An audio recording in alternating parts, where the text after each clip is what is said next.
Hello, everyone, and welcome to another live stream. Today, we're talking about trustless bridges in the Polkadot ecosystem, specifically Snowbridge and Hyperbridge. Today with us, we have the perfect guest to discuss these. We have Filippo from the Web3 Foundation, Bhargav, also from the Web3 Foundation, and Sean from Polytope Labs, and that's the team working on Hyperbridge. So I'd like to start off just by setting the stage for trustless bridges versus non-trustless bridges. So Filippo, what is exactly a trustless bridge? And Sean, I think we lost your camera. Okay, Are you right, still there? yes. Yeah, there he is. Okay. Yes. Okay, then I can give just a little bit of an intro. I think then Bhargav can add some details after me. So I think it's important to understand that we are living now in a multi-chain world, and this you can argue what you want, but you can be a maxi, but we have many blockchain networks with different consensuses, and bridges are becoming more and more important, but also are the weak points, the weak links in our industry. And it's not a surprise that essentially a lot of hacks happen on bridges, because bridges essentially are centralized, and they also contain code that if it's not well audited, or it's kind of like normal bridges in the real world, right? There are some bridges that they unfortunately go down, like traditional bridges where you go on with cars. And the same thing is pioneering and constructing a safe and solid bridge. It's a difficult task in the real world, but it's also a difficult task in the blockchain industry. And I think here we are in a time that it's very important to. I mean, I'm very glad to be here, to be alive, because in this phase we are witnessing this trustless bridges.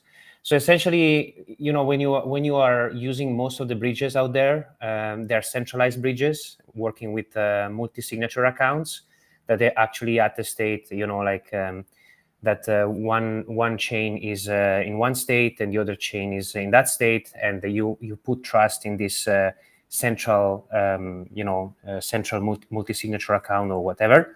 And it's kind of a weak point, right? So now we have these trustless bridges where essentially we have relayers, and these are trustless relayers. They just relay messages and collect the fees. And for example, on Polkadot, we have Snowbridge that has been launched, and how it works. It works in a way that on Polkadot, we have an Ethereum-like client that is running on the Bridge Hub parachain, and Bridge Hub is a system chain of Polkadot. So here we're already seeing how Polkadot can leverage this layer ones, these roll-ups for bridges. And this, this light client is basically following the Altair in Ethereum, and is syncing committees. On the other side, on Ethereum, you have a Polkadot Lite client that is running on a smart contract, and is using actually to sync with to sync the state of Polkadot, is using this beefy protocol that is running on top of the Grandpa protocol, which is basically the finality algorithm on Polkadot. Because on Polkadot we have two different algorithms. We have Babe, that is the block production algorithm, and then we have the finality that is Grandpa. On top of Grandpa, we have Beefy. I think here we can go a little bit more in detail with Bhargav, especially on the on the Snowbridge kind of context. But essentially here, trustless bridges. There is no multi-signature account. It's just these trustless relayers, and if something bad happens, it's either in one chain or the other chain consensus, and whoever provided the proof. So in this case, the validators, and the validators put some collateral on this. Okay.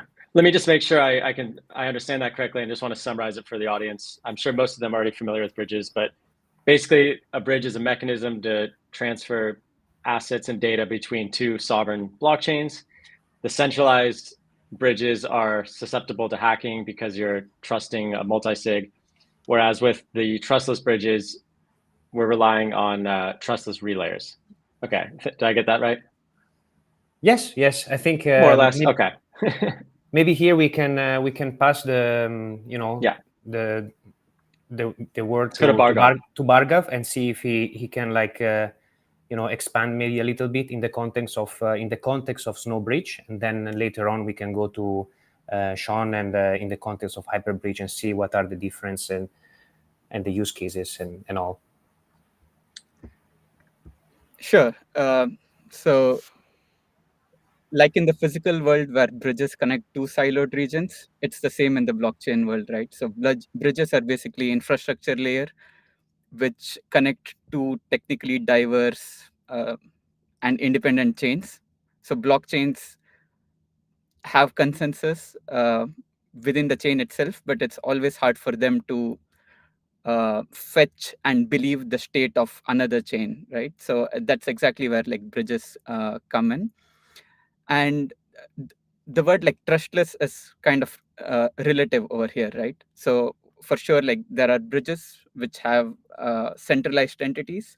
This has kind of traditionally been the way how bridges are built, where you have like one centralized entity, usually as a multisig, which like fetches the state of the other chain and attests it. But these are like usually kind of like the main attack surface, right? Because there's this one centralized entity, a single point of failure, and it's not been going so well in the industry because like more than 50% of all the hacks were related to bridges in I think in the year 2022 and 2023.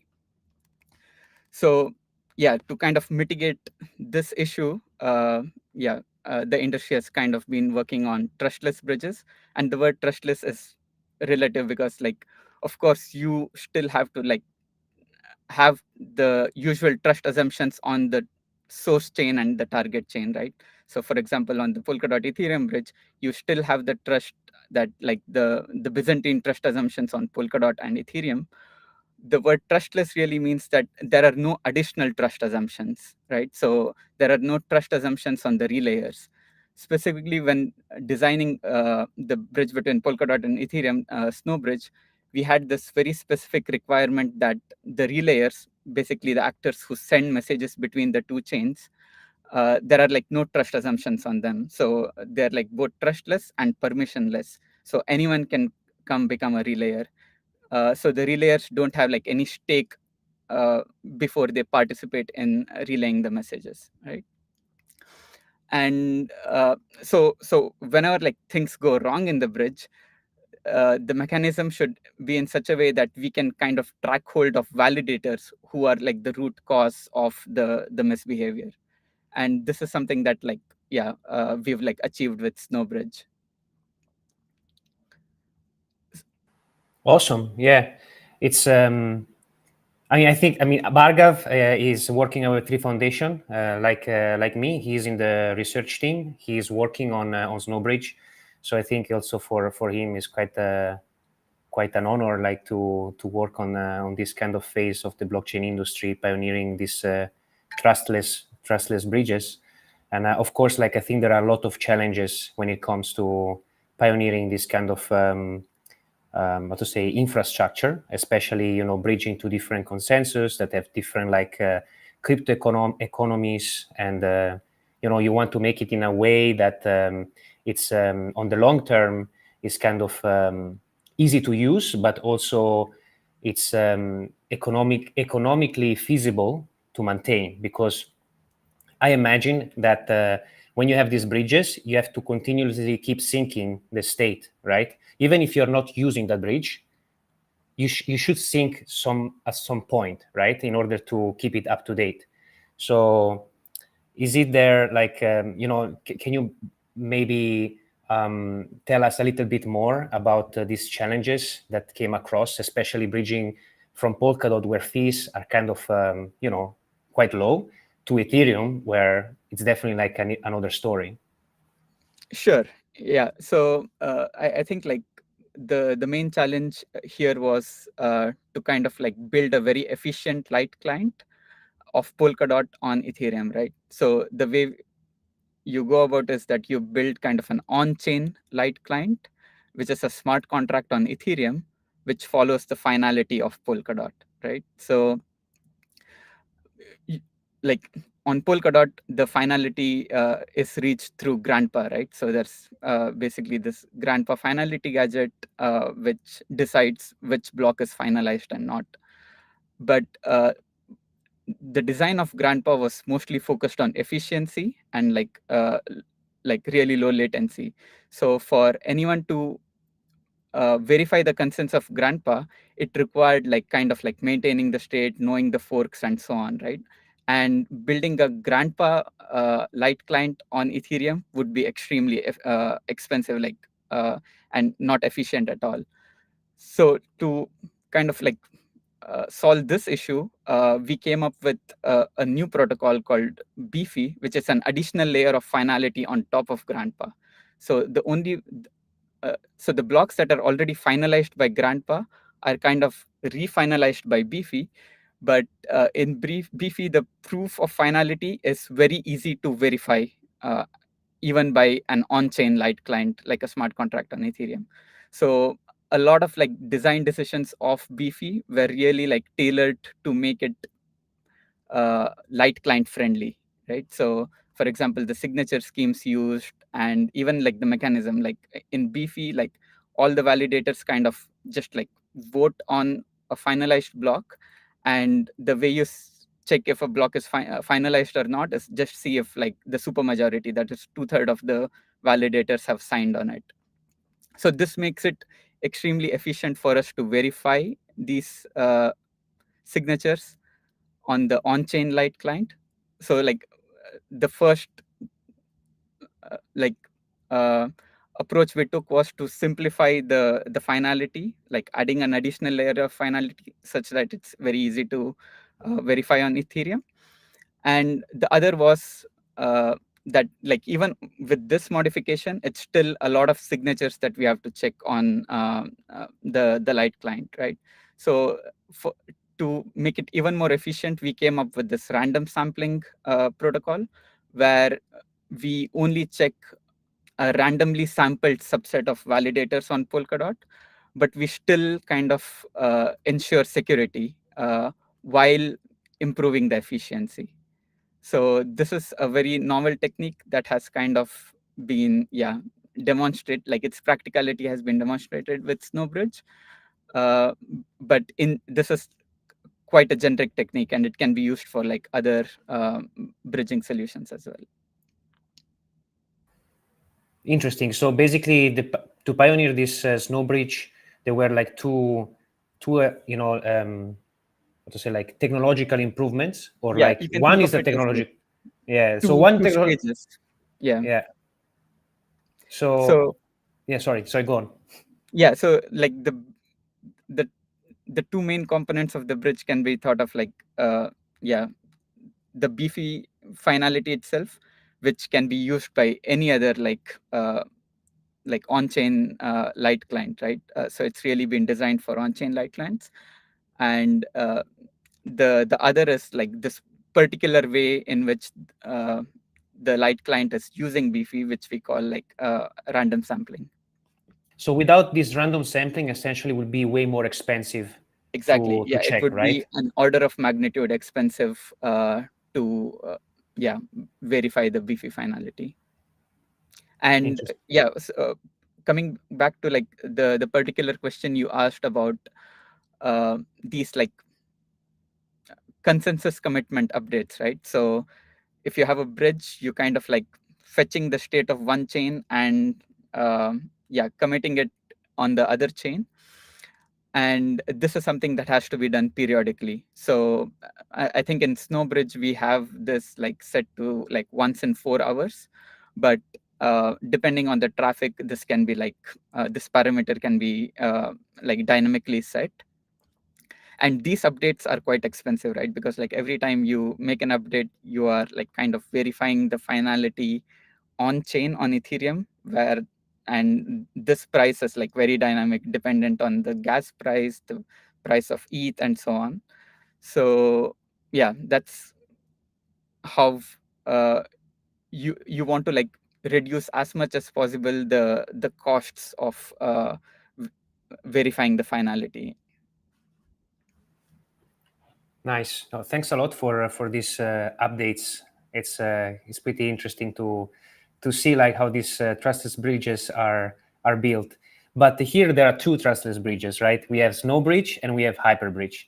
And I think like Hyperbridge is providing something different. Of course, I would like to ask Sean a little bit the difference, because we spoke about random sampling BFI for Snowbridge, but Hyperbridge is using ZK, so zero knowledge proofs, and also how Sean sees like the future of bridges, right? Because here we have the opportunity to bridge users, but also bridge liquidity, especially from Polkadot to Ethereum. Ethereum is much bigger ecosystem, much older, a lot of users and a lot of traction. I think like here we can discuss a little bit more about this. Would be interesting for the audience, I think. Yeah, for sure. Happy to discuss a bit about Hyperbridge. Maybe I can even share some images which will help our users and viewers visualize exactly what the differences are. Much like Bhargav and Filippo already mentioned, bridges well, the current state of bridging today, right now, if you check L2. Sean, can you zoom in a little bit, just because it's quite small on the screen? Okay, I can try. Yeah, maybe this works. Perfect. Thanks. So essentially, bridges that are currently built today, and if you check L2 Beat or any of these bridge aggregators, you find that every single one of these bridges, they use a centralized entity, but usually a multi-sig, as the authorization, right? So essentially, when you want to do cross-chain messaging, you want to have a means of authorizing that this message actually comes from where you claim it comes from, right? Like, otherwise, if there is no authorization, then anyone can execute anything, and you no longer have any kind of a secure environment, right? So we want to authorize that this messages actually do come from somewhere, so that we can then maybe mint some tokens or maybe perform some swaps, privileged actions that should be put behind some kind of cryptographic verification process. And the alternative to these centralized systems, and maybe the reason why these centralized systems are proliferating, is that the cost of verifying light client proofs or finality proofs, which are actually produced by the blockchains themselves. So much like how you are able to sign a transaction and get that executed on chain, blockchains themselves, networks themselves, they are signing their own transactions, they're signing their own blocks, and they're signing their own state. And if you're able to obtain the signatures, typically this would be, signatures from the validator set, right? And if you're able to obtain these signatures and you're able to verify them, then you can then know what the verified state of any blockchain is. But this verification process is a little too expensive to be done on chain, and that's why everyone just uses multi-sig committees, and because that's so much easier, right? Because now you have control over the exact proof mechanism to be verified on chain. And so this so what we actually done at Hyperbridge is that we've been able to aggregate all of these different consensus proofs, and I'll get into that a little bit later on. And we now make the verification of other blockchains much cheaper for any chain. So typically, in order to build a fully trustless bridge, you would need something called a light client. You see in this image here, chain A has chain B's light client, and this is just, you can think of it as a function, some algorithm that can receive some proofs. We call them consensus, and maybe some state proofs that will then authenticate some messages that are coming from its counterparty. And so this is how you would build this sort of a bridge. But the problem with this kind of bridges is that they don't actually scale, in the sense that if I wanted to add more chains into this mix where I'm just verifying consensus proofs from every single chain, every new chain in the mix, these consensus proofs that are already expensive, now I'm having to verify, a lot more, especially because we now have more and more chains. So this fundamentally doesn't scale. No one's ever done this before. But this sort of architecture where you just have one chain to the other chain, it just works. There's already tons of examples of this. There's the Near Rainbow Bridge, which was one of the first trustless bridges in the industry, which connects the Near blockchain and the Ethereum mainnet. We now have, of course, the Polkadot Ethereum bridge. I think we also have the Gnosis Ethereum bridge as well. So these are both all just very trustless bridges, but they work in this one-to-one fashion. And the problem is when you try to scale up and add more chains, then you kind of run into this issue that it's just infeasible. And so the innovation of Hyperbridge is that we introduced this coprocessor for all of these different messages. And how this works essentially is that rather than having every chain be connected to each other, they're all just connected to this coprocessor. And this coprocessor, does all the necessary verification that's needed to certify that these messages are indeed authentic. And then it distributes these messages to wherever they need to go to. So you can see how this is already more efficient. We've taken messages from potentially a lot of chains, and now we only need to send a single proof to any blockchain for them to receive all of the authenticated messages from all these different blockchains. And this is essentially also how Polkadot works. Polkadot itself is a coprocessor for all of its different parachains. It aggregates all of the different messages from all the different parachains, and it then allows any parachain to receive what is the aggregated messages from all these different parachains. So Polkadot and Hyperbridge are fundamentally the same thing, but I think of Polkadot as a very strict father, that has rules that you must follow. So you must essentially not have your own consensus. You must follow Polkadot's consensus. And Polkadot will also check the state transition function of all of its different parachains and enforce that they are all correct. Whereas Hyperbridge is more like the cool uncle. It allows chains to have their own consensus. It doesn't really matter. As long as these chains are following their own consensus, we can just aggregate these messages and distribute them to wherever they need to go to. And we can kind of zoom in here. Maybe this is a bit technical, but any chain, we just need to know what is the state of that chain, and then we can, receive all of the different messages and all of the different proofs for these messages. And once they're aggregated by the coprocessor, then any chain can just simply receive the aggregated messages root. You can think of this as a Merkle root, and then they can just receive all of the messages and all of those proofs. So that's essentially how I would describe Hyperbridge, as this sort of n-dimensional bridge that can scale to as many chains as possible. And when we talk about, okay, how exactly does other chains verify Hyperbridge's consensus? Well, Hyperbridge actually uses Polkadot for consensus. And so we just need to verify Polkadot's finality proof, like what Bhargav was talking about. So we take a different approach to this. Rather than doing a random sampling, we in fact just put all of the signatures into a circuit, a ZK circuit, where we can verify these signatures in the circuit, and this produces a much cheaper proof that can then be verified on chain for very cheaply. Our consensus updates cost around 800K gas. Now, this is maybe a bit expensive on L1, but it's very, very cheap on L2s and other blockchains. And so this is kind of how Hyperbridge works. Amazing. Thanks so much. It's so just to wrap up a little bit, Snowbridge is a bridge between Polkadot and Ethereum, and that's it. I don't think at this stage there are other solutions to bridge anywhere else. But Hyperbridge provides a solution to efficiently bridge to other ecosystem outside of Polkadot. Within Polkadot, of course, we have XCM, and you can easily transfer stuff between parachains, between Polkadot rollups. But when it comes to transferring really out to Ethereum, to Bitcoin, to Optimism and whatever, it becomes a little bit complicated. And there is even no opportunity right now to have a trustless option to bridge. So I think here with Hyperbridge, we have this additional use case on top of Snowbridge, that you're not bridging to Ethereum only, but you're bridging to many different other chains, and it's highly scalable.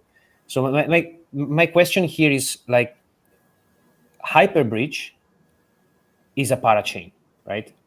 So it will Yes. basically buy core time, and it will need to be connected to one, or maybe, hopefully in the future, multiple Polkadot cores, the so-called slots right now. Yep. So this is something, is a requirement, or so how you actually use Polkadot is just through Beefy, right? Through this, like you are using this this additional protocol on top of Grandpa. This is like a requirement for Hyperbridge to work. Yeah, so Hyperbridge, yeah, I can quickly cover this.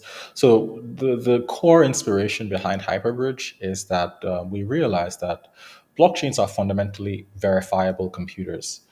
This was in the original Bitcoin white paper. This was also in the original Ethereum yellow paper. A blockchain is, especially if you have a programmable blockchain, these blockchains are auditable, they're verifiable, and more particularly, they are verifiable through finality proofs, right? So if you have a finality proof of some block, you can think of that as a proof that the work that was supposed to be done in that block is correct. Because if it wasn't correct, then there would be some sort of Byzantine behavior, and the validators will effectively be slashed.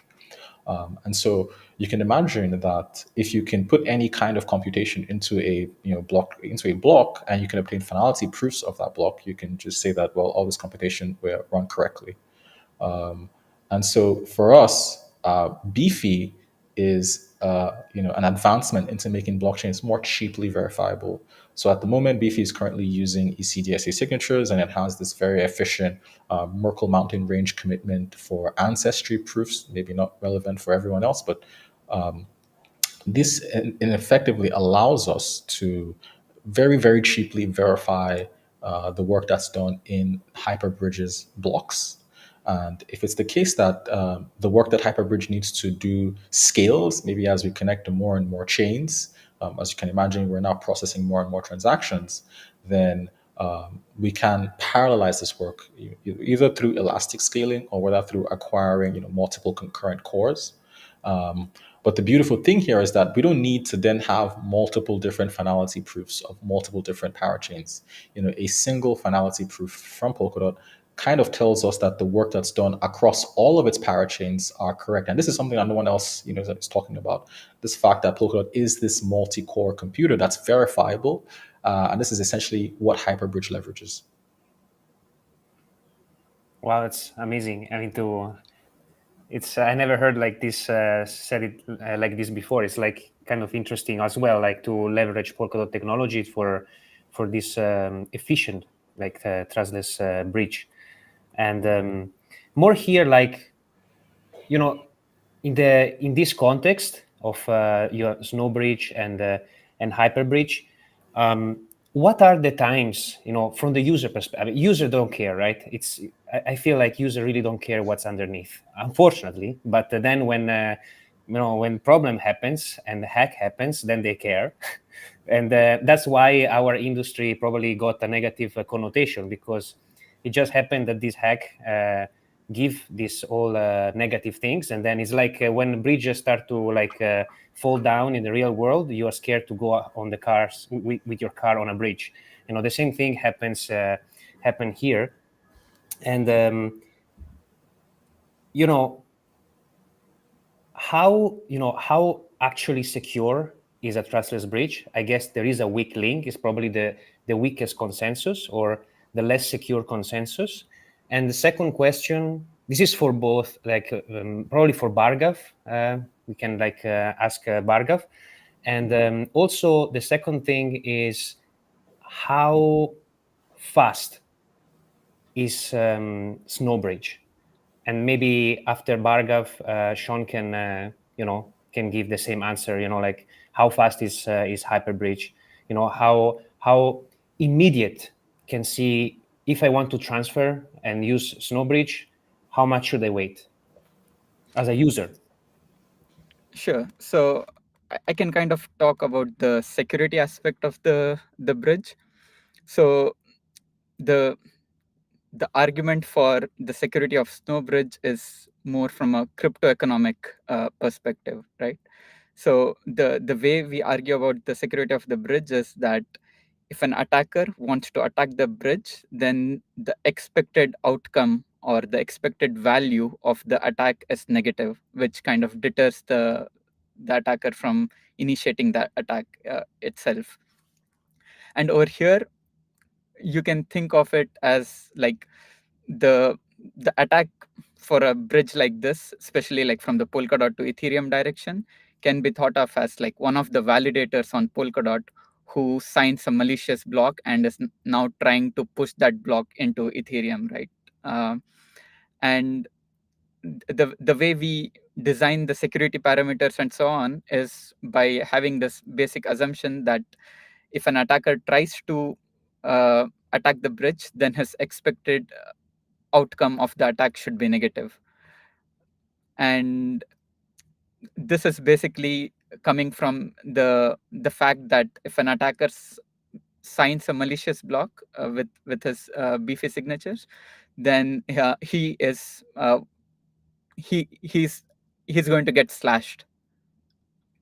And this is what like really like deters the attacker from initiating the attack.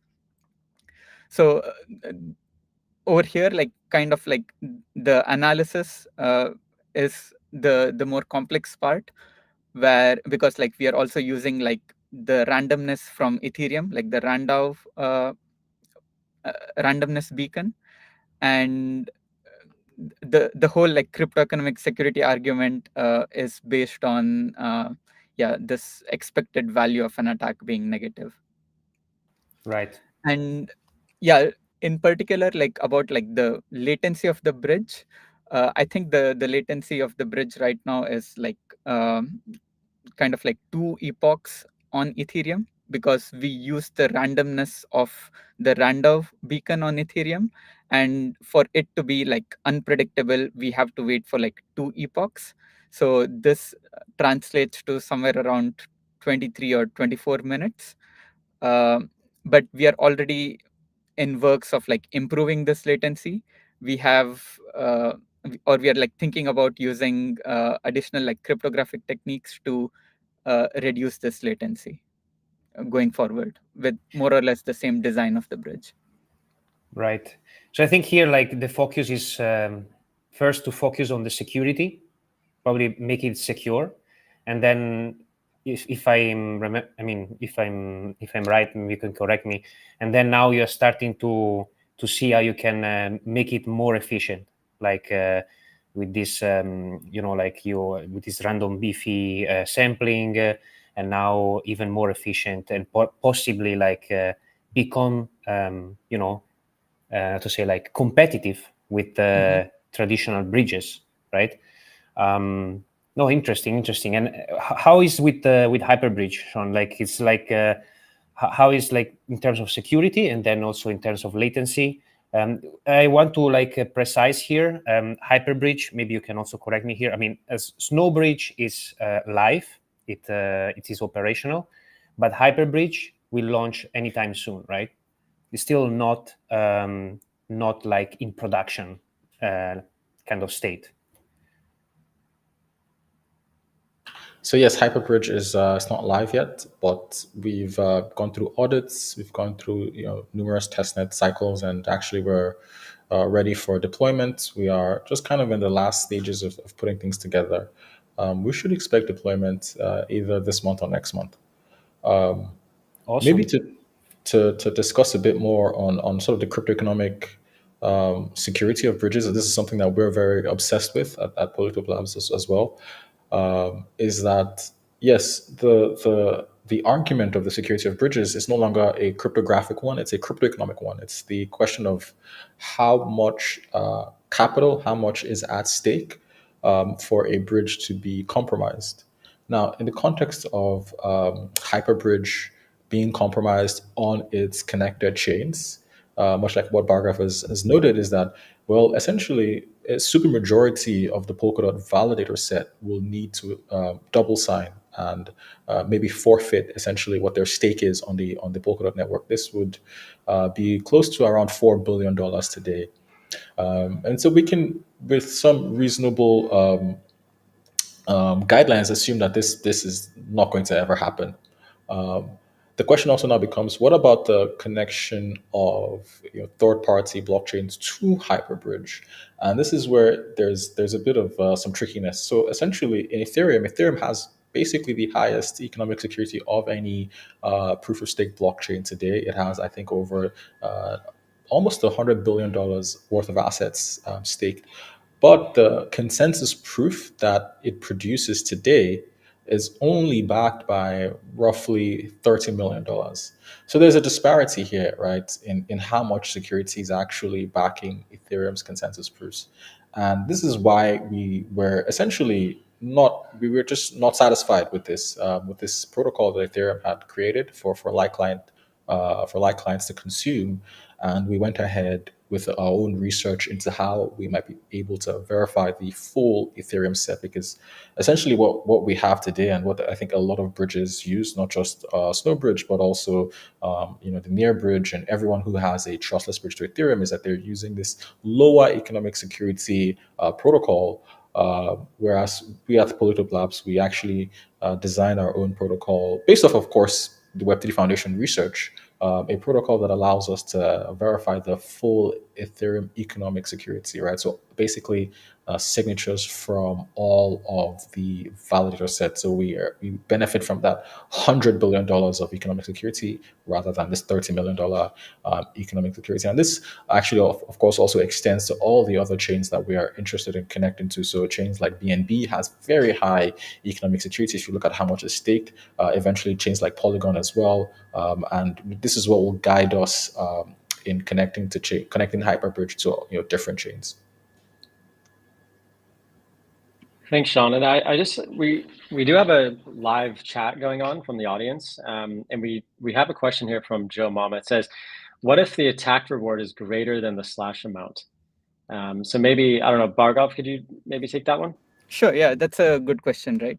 So definitely, when we modeled the cryptoeconomic arguments, we considered the attack reward to be literally the market cap of the bridge itself, of one of the chains. So in our case, like Polkadot, and the slash amount is way lower than the market cap, right? But the argument follows in this line. Basically, it's not just the attacker reward, but what is the probability with which he is going to get the reward, right? And we ensure with the right security parameters that this probability is extremely low. So let's say this probability is like 0.0001%, and then the expected value of the attack would be the probability of the attack times the reward of the attack. And on the other side, the money that he will be losing when the attack is discovered would be the chance of that attack not succeeding, which would be like 99.99%, and the slash amount. So this is how we balance. So even though the attack reward is higher, we ensure that the probability of the attack succeeding is extremely low. Are those actual probabilities that you just gave us, like 0.001, No, or these are like is it just like example numbers. But yeah, like we have the apparatus to kind of like tweak the security parameters such that the probability of the attack decreases, and ensures that overall the incentive for an attacker is negative. Got it. I can also add a bit here as well, which is that I think that this concern is most likely misplaced. A lot of it came from the EF rhetoric about bridges and 51% attacks, but it also applies to blockchains itself, right? So, as an example, Ethereum has over $100 billion staked, but that secures over $600 billion worth of assets, right? So, by that logic, then it should be profitable to 51% attack Ethereum and extract roughly around $500 billion worth of value, but that just never happens. And we can even look at more even lower economic security chains like Cosmos chains, right, that have very low economic security. They don't experience 51% attacks, primarily because these kinds of attacks are very detectable. Like Bhargav says, they have 100% chance of getting discovered, and you have 100% chance of being slashed. And likely they don't have a very high percentage of being successful, especially if you have a light client that enforces a kind of challenge period, right? So a light client that says, I'm not immediately going to accept whatever proof you're telling me. I'm going to wait to see if this proof gets challenged, right? So now the probability of success drops drastically, because if you have a permissionless system that allows anyone to report these kinds of misbehaviors, then the light client can essentially be protected from any Byzantine attacks, and the attackers themselves lose their capital. Here I have a question. Maybe it's a bad one, I don't know. Probably to Bhargav, because it's about Polkadot. Of course, like Polkadot is running nominated proof of stake, right? It means that there are 300 validators right now, and these validators are the active ones. So they are active because they have enough stake to be considered in the active set.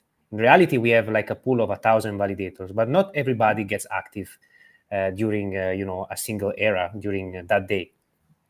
And how they become active? It's nominated proof of stake, which means that there are stakers with DOT. They're nominating the nodes, and if the nodes get enough nominations, they go in the active set. So from the nodes themselves, they can put self-stake, but not all the nodes they have a self-stake. Some nodes, maybe they have even zero DOT as a self-stake. So what happens in the case?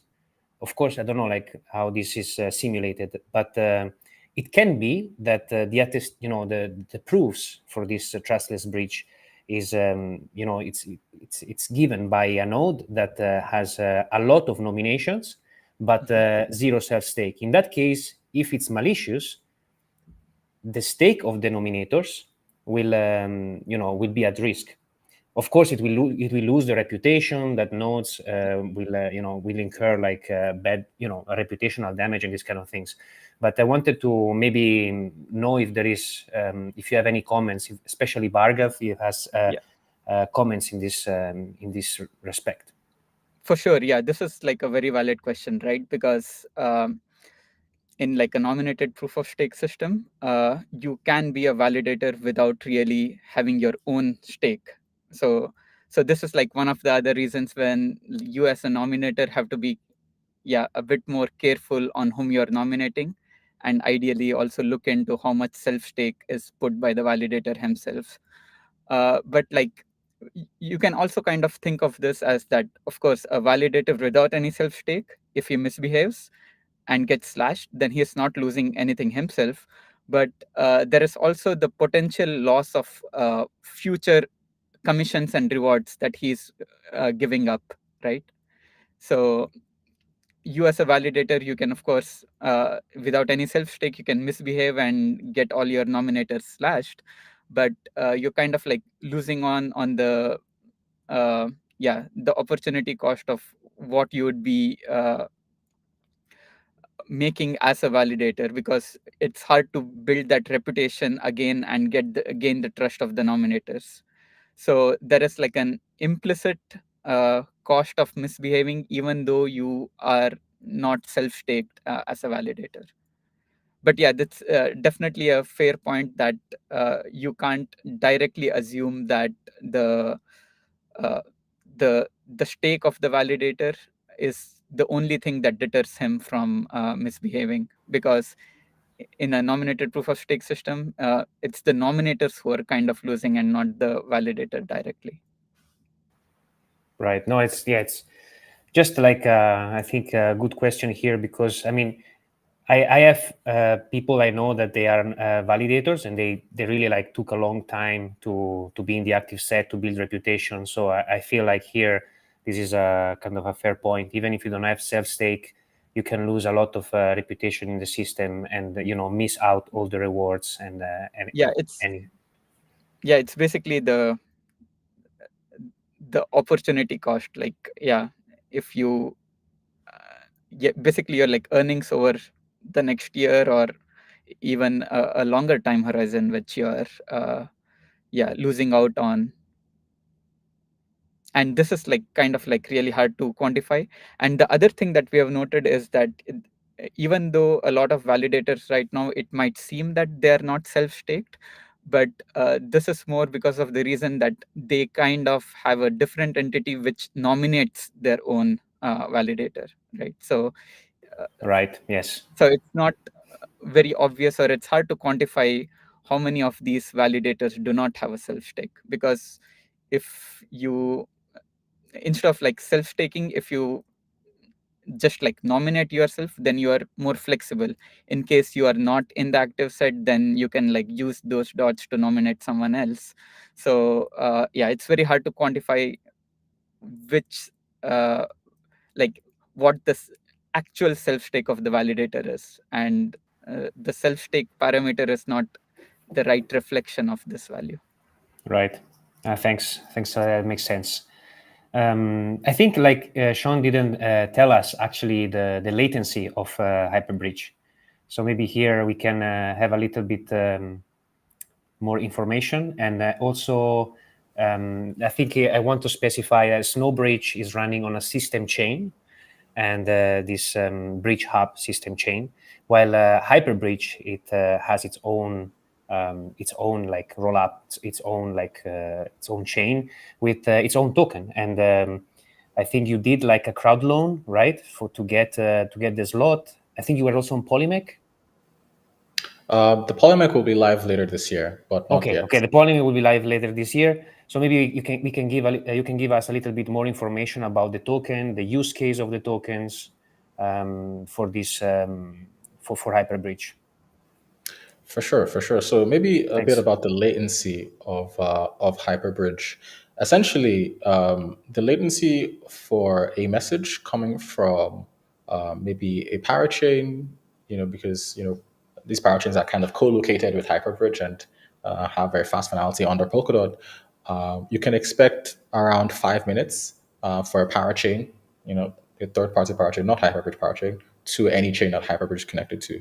And the reason for this is because, well, we can essentially generate proofs of Polkadot's consensus using our ZK circuit. Specifically, we're using the work by the Aztec team. They're an L2 on Ethereum. They've built this very beautiful proving system that they've open sourced that allows anyone to build a ZK circuit using their infrastructure. And so we were able to generate these proofs. These proofs are very, very fast. And we post those proofs to Ethereum or any chain really, almost immediately. So any chain that has very fast finality, you can expect to have very fast messaging and very fast latencies.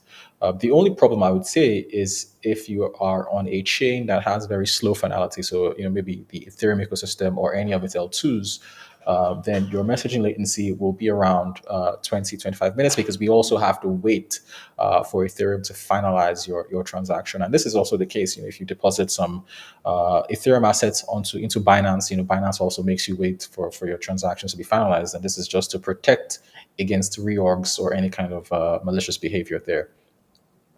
But if you're on a chain that has fast finality, like parachains, like BNB chain, maybe Polygon, then this will be very, very fast for you. So to discuss more about the token utility of the Hyperbridge token, well, essentially, Hyperbridge being a blockchain, it does need decentralized governance. And you can see this is the case with all of the L2s on Ethereum that are currently governed by a multi-sig.